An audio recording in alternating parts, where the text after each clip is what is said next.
오늘 십계명의 마지막 10번째 이 탐욕에 대해서 말씀을 나눌 텐데, 그 전에 제가 처음 십계명을 시작을 하면서 십계명을 쉽게 외우는 방법 여러분들에게 가르쳐 드렸는데 기억나십니까? 예. 네. 손가락을 제가 이용을 해서 숫자하고 연관을 시켜서 연상을 해서 기억을 하면 헷갈리지 않고 기억하리라고 여러분들에게 말씀을 드리면서 가르쳐 준 적이 있는데, 한번 정리해 볼게요.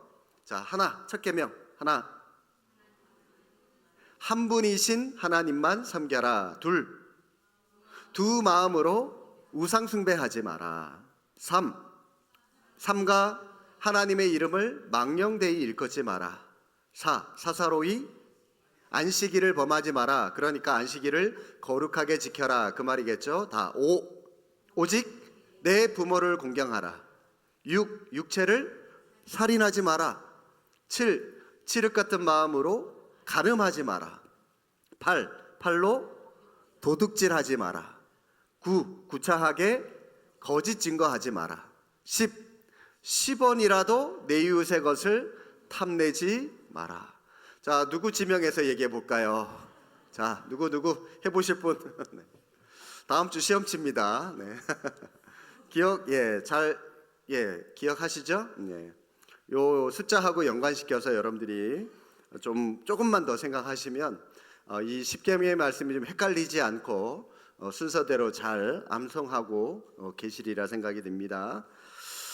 오늘 마지막 10번째 탐욕에 대한 말씀인데, 그런데 여러분, 이 말씀을 우리가 좀 오해하지 않았으면 좋겠습니다. 우리가 오늘 하나님의 말씀대로 탐심을 가지고 살아가면 안 되겠지만, 그렇다고 해서 의욕마저 가지지 말라라고 하는 그런 뜻은 아닙니다. 탐심이냐 의욕이냐, 탐욕이냐 열정이냐, 여러분, 우리가 이 두 가지를 잘 구분할 필요가 있습니다. 성경은 성도가 의욕적으로 살아갈 것을 우리에게 말씀합니다. 하나님을 사랑하되 대충 하나님을 사랑하라고 말씀하는 것이 아니라 어떻게 하나님을 사랑하라고요? 신명기 6장 5절에 이렇게 말씀합니다. 너는 마음을 다하고 성품을 다하고 힘을 다하여 내 하나님 여호와를 사랑해라. 온 마음과 온 열정을 다하여 하나님을 사랑할 것을 우리에게 말씀하고 있습니다. 뿐만 아니라 우리의 믿음도 그냥 대충 적당하게 성장하고 성숙할 것을 말씀하고 있는 것이 아니라, 디모데전서 4장에 보니까 이런 말씀이 있습니다. 내가 이룰 때까지 읽는 것과 권하는 것과 가르치는 것에 창념하라 말씀하면서, 이 모든 일에 15절 한번 띄워주실까요? 이 모든 일에 어떻게 하라고요? 전심전력하여 너의 진보를 모든 사람에게 나타내게 해라. 예배 드릴 때 대충 예배 드리지 말고, 기도하고 말씀 보는 것도 대충 말씀 보고 기도하지 말고, 전심전력을 다하여 온 마음을 다하여 하나님 앞에 예배하고 찬양하고 기도할 것을 그렇게 우리에게 권면하고 있습니다. 오히려 성경은 우리가 하나님 앞에 그냥 대충 살아가는 것, 적당히 살아가는 것에 대해서 무섭게 경고의 말씀을 하고 있습니다. 요한계시록 3장 16절에 이렇게 말씀하시죠. 내가 이같이 미지근하여 덥지도 아니하고 차지도 아니하니 내가 내 입에서 너를 토하여 내치리라. 하나님께서는요, 우리의 이 미지근한 이 믿음을 하나님은 구역질할 정도로 우리를 토해버리겠다, 그렇게 우리에게 말씀합니다. 여러분, 하나님을 사랑하고 하나님의 뜻대로 살아갈 때 우리 성도들은 더 열정을 가지고 더 의욕을 가지고 하나님 앞에서 살아가야 될 줄로 믿습니다. 열정을 가지고 적극적인 마음으로 우리가 하나님 앞에 일하면서 사명 감당하면서 살아가셔야 됩니다. 그런데 여러분, 이것이 과해서, 이것이 욕심으로 변질이 되어서 남의 것까지 넘보고 남의 것까지 빼앗으려고 하는 것, 이게 탐욕이고 이게 문제라는 것이죠. 그래서 오늘 말씀은 꿈도 꾸지 말고 비전도 갖지 말고 그런 말씀이 아니라, 거짓된 것을 거부하고 헛된 것에 지나치게 매달리지 마라. 가진 것이 없다고 해서 지나치게 자기 연민을 가질 필요도 없고, 그렇다고 반대로 가진 것이 많다고 해서 교만하지도 마라라고 하는 것이 탐내지 말라라고 하는 이 10번째 계명의 본질적인 뜻이라고 할 수가 있습니다. 독일의 문해학자 교수였던 게르트루트 휠러라고 하는 박사님이 계신데, 이분이 문예학이라고 그랬죠. 탐욕에 대해서 이런 정의를 했습니다. 탐욕이란 탈선한 욕구이자 타락한 욕망이다. 한 번 더 말씀드리겠습니다. 탐욕이란 탈선한 욕구이자 타락한 욕망이다. 탐욕이라고 하는 것은 욕구는 욕구인데 탈선한 욕구고, 욕망은 욕망인데, 여러분 우리 가운데 욕구 없고 욕망이 없는 사람 어디 있겠습니까? 다 자기 희망이 있고 꿈이 있고 뭔가를 이루고자 하는 그런 욕망, 열정 있지 않겠습니까? 그런데 욕망은 욕망이지만 타락한 욕망이라는 거예요. 그게 탐욕이라는 겁니다. 마치 정상 궤도에서 벗어난 기차처럼, 기차는요 자기 길로 가야 사람들을 안전하게 편리하게 이동시켜 주죠. 탈선한 기차는 그 기차에 타고 있는 사람 다 죽습니다. 사람에게 상처 주는 겁니다. 그런 탈선한 열차와 같은 것이 탐욕이라고 하는 겁니다. 그래서 뾰족한 것으로 남을 찌르기도 하고 남을 죽이기도 하고 남에게 상처를 주기도 하고, 그게 바로 탐욕이라고 하는 거죠. 그런데 성도 여러분, 이 탐심이라고 하는 것이 생기는 이유가 뭘까요? 왜 탐심이 생길까요? 자기 욕심 때문입니다. 야고보서 1장 14절 말씀 띄워주실까요? 이렇게 말씀하시죠. 오직 각 사람이 시험을 받는 것은 자기 욕심에 끌려 미혹됩니다. 여기서 이 자기 욕심이라고 하는 저 말이 바로 탐욕이라고 하는 말이죠. 사람들이 이처럼 자기 욕심, 탐욕에 이끌려서 미혹되었기 때문에 시험을 받고 믿음에서 떠나는 겁니다. 탐심에는 잘 되면 내 탓, 못 되면 누구 탓? 남 탓. 여러분들 많이 해보셨죠? 잘 되면 내가 잘나서, 내가 잘해서 그런 거야. 못 되면 누구 탓? 절대로 자기 잘못했다는 얘기는 안 합니다. 다 너 때문이야. 여러분, 그렇게 우리가 반응하는 이유가 뭐냐면 탐심 때문에 그렇다는 겁니다. 만약 집 안에 이 거실에 우유를 담아 놓은 컵이 있는데, 여러분 자녀가 가다가 조심하지 못하고요 그 우유가 담긴 컵을 쏟아버렸습니다. 그러면 그것을 본 엄마가 어떻게 반응하죠? 뭐라고 합니까? 아이의 마음을 생각해 보기보다는 순간적으로 큰 소리부터 나가죠.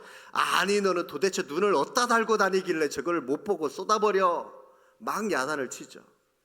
근데 반대로요, 자기가 그걸 쏟아봐요. 그러면 어떻게 말합니까? 누가 컵을 엿다 갖다 놨어? 절대로 자기 잘못했다는 얘기는 안 합니다. 그죠? 남한테 먼저 나가죠. 그죠? 자기를 탓하지 않고 남 탓하는 마음, 이것이 바로 여러분 이 이기적인 생각이고요. 이것이 탐욕이다라고 하는 겁니다.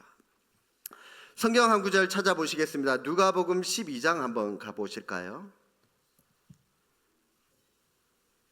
누가복음 12장 16절부터 한번 보시겠습니다.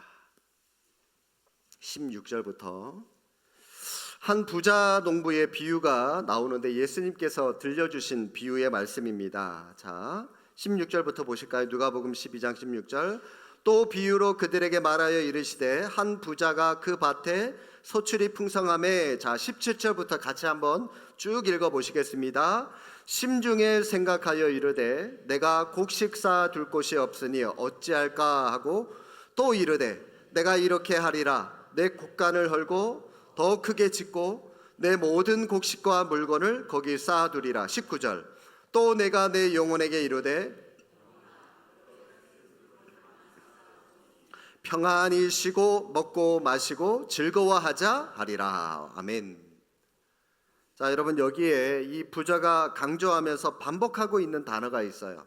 어떤 단어가 눈에 보이십니까? 감사합니다. 내가라고 하는 단어가 보이시죠? 1인칭 대명사. 내가 곡식 쌓아둘 곳, 내가 이렇게 하리라, 내 곡간을 헐고 내 모든 곡식, 또 내가 내 영혼, 그러면서 이 짧은 문장 안에 무려 내가 6번이나 반복합니다. 우리는 이 어리석은 부자의 독백을 통해서 그의 정신세계를 엿볼 수가 있는데, 바로 이 부자는 철저하게 지금 자기 중심적인 세계관에 갇혀서 살아가고 있는 것을 볼 수가 있습니다. 내가. 물론 여러분, 사람이 자기 자신을 위해서 살아가는 것 그 자체는 나쁜 게 아닙니다. 여러분, 우리도 이 땅을 살아가는 이유가 뭡니까? 내가 잘 되고 내 가족들 위해서 내가 밖에 나가서 열심히 일하는 것이고, 그죠? 우리 가족, 지극히 당연한 것이고요. 누구나가 그렇게 자기를 위해서 살아갈 수밖에 없는 겁니다. 그런데 제가 오늘 이 부자 농부의 비유를 통해서 말씀드리고 싶은 것은, 자기를 위해서 살아가는 것은 잘못된 것이 아니지만 자기만 위해서 살아가는 것은 잘못이다라고 하는 것을 말씀드리고 싶은 겁니다. 자기만 위하는 그때부터 자기 욕심에 이끌려서 탐심의 늪으로 빠져들기 시작하는 겁니다. 탐심이라고 하는 죄의 지배를 받기 시작하면, 그러면 그때부터 남이 안 보여요. 내 거.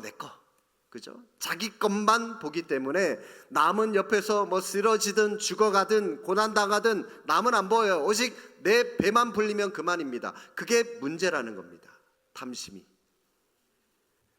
그 증거로 여러분, 오늘 본문 다시 한번 보십시오. 이 지독한 이기주의자가 된 농부의 모습을 보십시오. 이 농부의 독백 속에 전혀 언급되지 않은 단어가 하나가 더 있습니다. 어떤 단어가 있을까요? 어떤 단어가 안 보입니까? 나라고 하는 단어는 보이는데 너, 이웃을 생각하는 단어는 단 하나도 보이지 않습니다. 이 부자의 독백에 이웃을 생각한 흔적들이 보입니까? 단 한마디라도 이 부자가 이웃에 대해서 언급하고 있습니까? 전혀 없어요. 그런데 여러분, 조금만 생각해 보시면 이 부자의 의식 세계에서 잊혀진 단어, 바로 너라고 하는 말인데, 사실 여러분, 이 부자가, 오늘 이 농부가 부자가 되기까지 그에게 얼마나 많은 주변의 사람들의 이웃의 그 도움들이 있었겠습니까? 그가 농사를 짓기 위해서 이웃들과 같이 씨앗을 뿌리거나 농기구나 가축을 빌려서 같이 사용한 그런 도움을 준 이웃들도 분명히 있었을 겁니다. 그리고 그가 부자가 되어서 농장을 확장하면서 더 많은 이웃들의 도움을 받았을지도 모르고, 밭을 일구기 위해서 많은 소작인들의 도움을 받았을지도 모릅니다. 그럼에도 불구하고 그는 자신이 부자가 된 것이 온전히 자신만의 것이다, 나만을 위한 것이다 라고 생각하고 있다는 겁니다. 나만 잘 살면 그만, 내 이웃은 어떻게 되든지 나와는 상관이 없는 그런 생각을 하고 있다는 것이죠. 이처럼 부자는 철저하게 자기 중심의 세계, 나만의 세계에 빠져 있었던 것, 이것이 문제고 죄라고 하는 겁니다. 여러분, 오늘 본문 10계명의 말씀도 보시면 단순히 하나님은 그 이스라엘 백성들에게 탐내지 말라라고 하는 그 명령의 말씀만을 던져주신 것이 아니라 그 앞에 구체적인 어떤 전제가 쭉 깔려 있는데, 어떤 말씀이 나옵니까? 내 이웃의 집을 탐내지 말지니라. 그러면서 이웃의 범위를 말씀을 하는데, 내 이웃의 아내, 그의 남종, 그의 여종, 그의 소, 심지어 그의 나귀, 무릇 내 이웃의 소유까지도 탐내지 말라라고 말씀을 하시면서 이웃의 범위에 대해서 아주 자세하게 설명을 하고 있습니다. 여러분, 이렇게 구체적으로 그 대상을 하나님께서 말씀하고 있는 이유가 무엇입니까? 우리가 못 알아들을까 봐, 우리가 제대로 이해하지 못할까 봐. 그래서 아주 자세하게 우리가 탐내지 말아야 할 이웃의 범위까지 그렇게 우리에게 말씀을 해주고 계신 겁니다.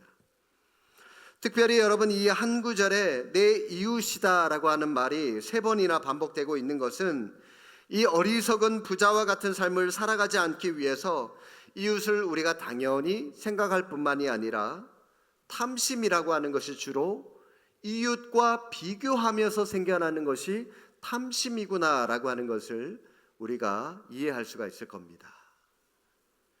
여러분, 우리 가운데 사업하는 분들이 계시죠. 이전보다 더 크게 사업을 구상하고 또 그 계획을 하고 그렇게 사업을 해가는 경영하는 분들도 계시지만, 대부분은 이웃 혹은 경쟁업체와 비교를 해서 자기에게 없는 것을 보고 욕심을 부려서 저 사람이 저렇게 하니까 되네?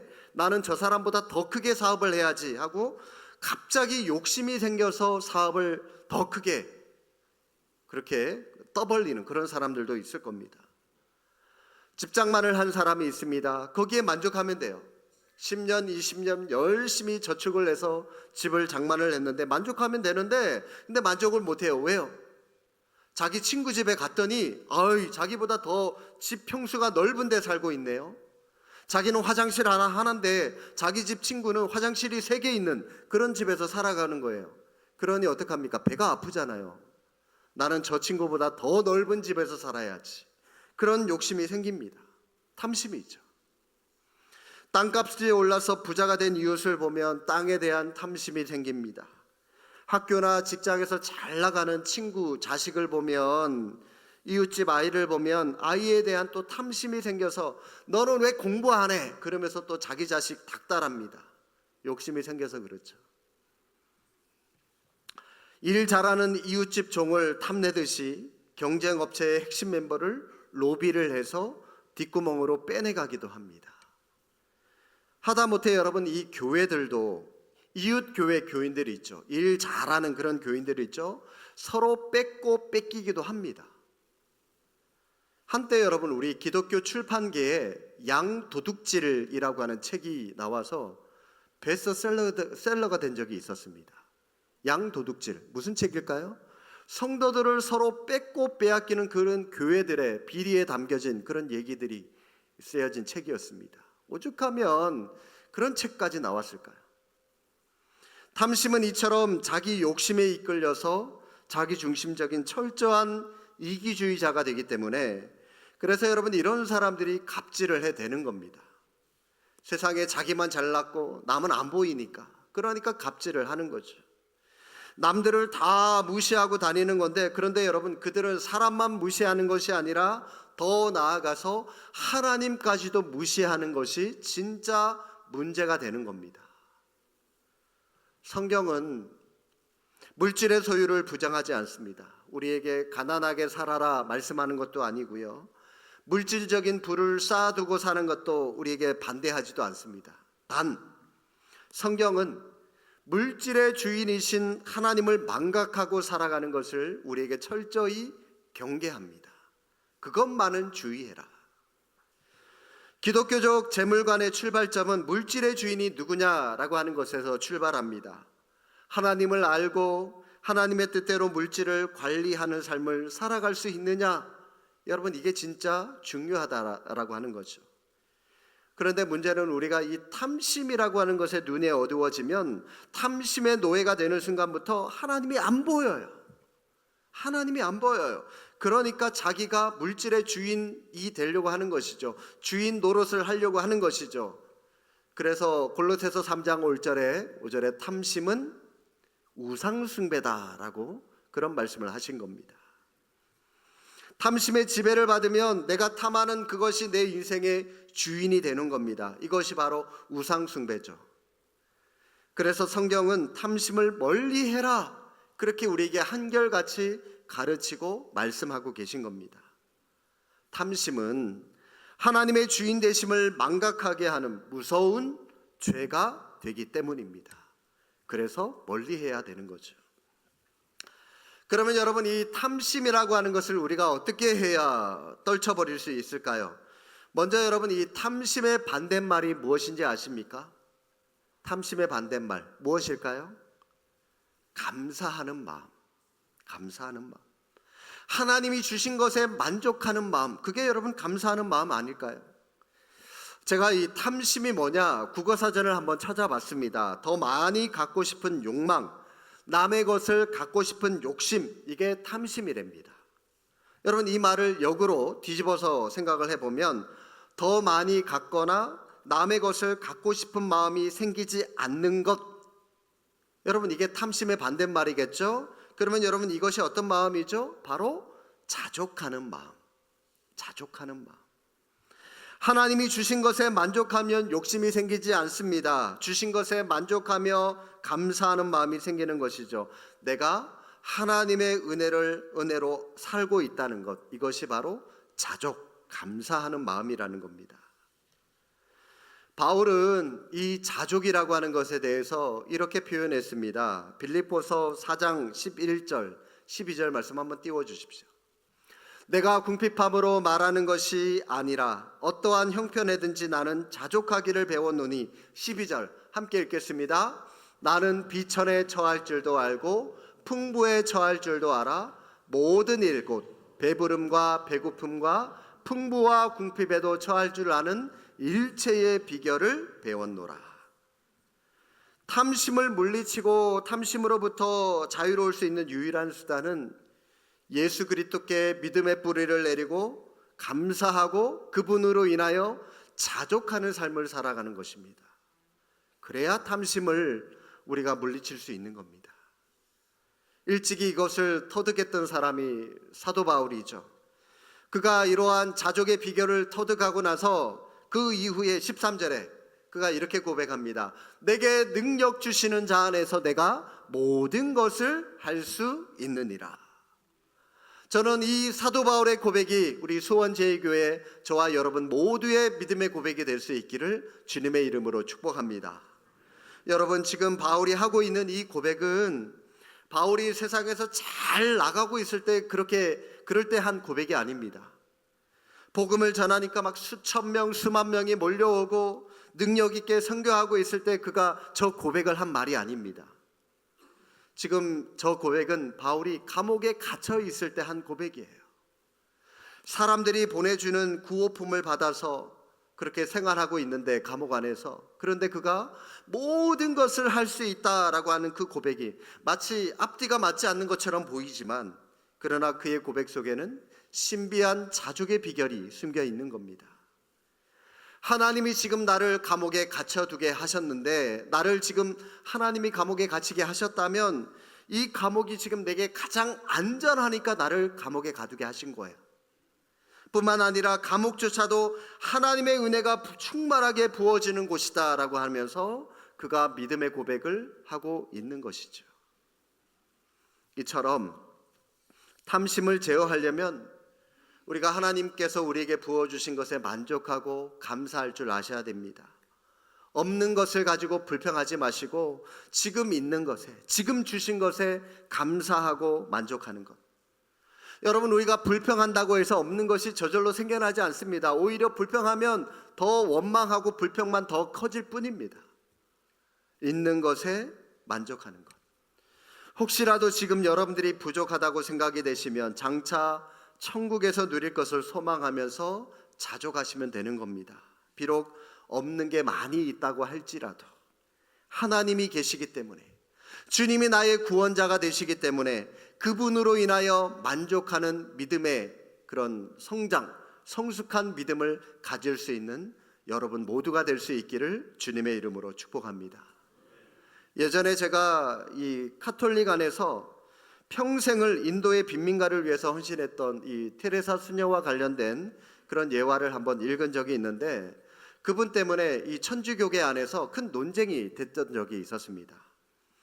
테레사 수녀를 이제 이분이 돌아가셨습니다. 훗날 이분을 성녀의 반열에 올려야 되느냐 말아야 되느냐, 그걸 놓고 논쟁이 됐었는데, 많은 지지자들의 어떤 존경받는 분들이기 때문에 대부분의 사람들이 성자로, 성녀로 추대해야 됩니다라고 하는 그런 반응들이 있었지만 일부 반대하는 사람들도 있었기 때문입니다. 왜냐하면 테레사 수녀에게 많은 돈의 액수를 기부금을 줬는데 약간의 돈에, 그중에 약간의 돈이 어디로 흘러갔는지 그 행방을 알 수 없었습니다. 이것 때문에 카톨릭 안에 문제가 됐었던 적이 있었는데, 그런데 테레사 수녀를 옹호하는 사람들은 그 돈을 이 수녀님이 개인적으로 쓴 것이 아니라 테레사 수녀가 워낙 이 돈에 대해서 관심이 없고 돈에 대한 개념이 없는 분이기 때문에 제대로 관리하지 못한 탓이라고 주장을 했는데 저도 여기에 동의를 합니다. 그분은 정말 돈에 대해서 관심이 없었던 분이었던 것 같습니다. 이분이 1997년에 돌아가셨는데 그녀의 유품으로 갈아입을 무명옷 2벌, 낡은 신발 1켤레, 그리고 평소 늘 들고 다니던 이 묵주, 십자가, 그게 전부였다고 합니다. 돈을 제대로 관리하지 못한 그분의 잘못은 있겠지만 아무튼 그분은 정말 돈에 대해서 관심이 없었던 분이었던 것 같습니다. 테레사 수녀가 살아생전에 미국에서 순회 집회를 할 때 이런 일이 있었다고 합니다. 어느 날 미국의 큰 부자와 함께 자리를 같이 하는 그런 때가 있었는데 그 부자가 수녀님께 이렇게 물었답니다. 수녀님, 지금 일하시면서 가장 필요한 것이 무엇입니까? 뭐가 가장 필요합니까? 제가 돕겠습니다. 여러분들은 뭐라고 말하겠습니까? 돈이 필요합니다. 아마 그렇게 많은 분들이 얘기를 하셨을 텐데, 그런데 이 테레사 수녀 한마디면 어쩌면 거금의 기부금을 받을 수 있는 그런 절호의 기회이지 않겠습니까? 그런데 이 수녀님이 뭐라고 말했냐면, 필요한 것이요? 저는 예수님만 필요합니다. 주님 한 분만 있으면 됩니다. 그렇게 대답을 했답니다. 이 뒤로 거금의 기부금이 왔다 갔다 했는지는 저는 잘 모르겠습니다만은, 성도 여러분, 이것이 진정한 믿음의 고백이지 않겠습니까? 여러분, 묻겠습니다. 여러분은 예수 그리스도가 나의 구원자라고 믿으십니까? 아멘. 예수 그리스도가 나의 구원의 생명이 되신다고 믿으십니까? 아멘. 예수 그리스도가 나의 참 소망이 되신다고 확신하십니까? 아멘. 그렇다면 그런 예수 그리스도를 여러분들이 소유하셨다면 지금 뭐가 더 필요합니까? 뭐가 더 필요합니까? 예수 그리스도가 나의 구원자 되시고 나의 생명의 능력이 되시고 나의 모든 것이라면서 뭐가 더 필요하냐고요. 뭐가? 왜 자꾸 없는 거 가지고 불평불만하면서 살아갑니까? 완벽하시고 모든 것 대신 예수님을 소유하신다고 믿음으로 고백하셨으면서. 사랑하는 성도 여러분, 탐심에서 벗어나는 삶을 살아가기 위해서는 나라고 하는 자아가 내 안에 꽉 차 있으면 안 됩니다. 내 고집, 내 자아 내려놓으시고 내가 아니라 오늘 이 부자 농부의 비유처럼 내가 아니라 내 가족만이 아니라 예수님으로 꽉 차 있으시기를 바랍니다. 성령 충만하시기를 바랍니다. 그리스도로 가득 차서 그리스도가 내 모든 것이 되시고 내 기쁨이 되고 내 소망이 된다면 여러분, 이 세상에서 우리가 남들보다 좀 부족해도 괜찮아요. 세상에서 남들보다 좀 못 가져도 괜찮아요. 예수님만 있으면 되지 않겠습니까? 오히려 그분 때문에 찬양하고 기뻐하고 감사하는 삶을 살 수 있게 되리라고 믿습니다. 탐심으로부터 자유하는, 또 예수 그리스도가 우리의 삶의 주인이냐 아니냐, 여러분 그 여부에 달려 있는 것입니다. 주님이 내 삶의 모든 것이 되심으로 말미암아 탐심으로부터 자유하는, 또 믿음의 삶을 살아가는 저와 우리 믿음의 권속들 다 되시기를 주님의 이름으로 사랑하고 축복합니다. 기도하겠습니다.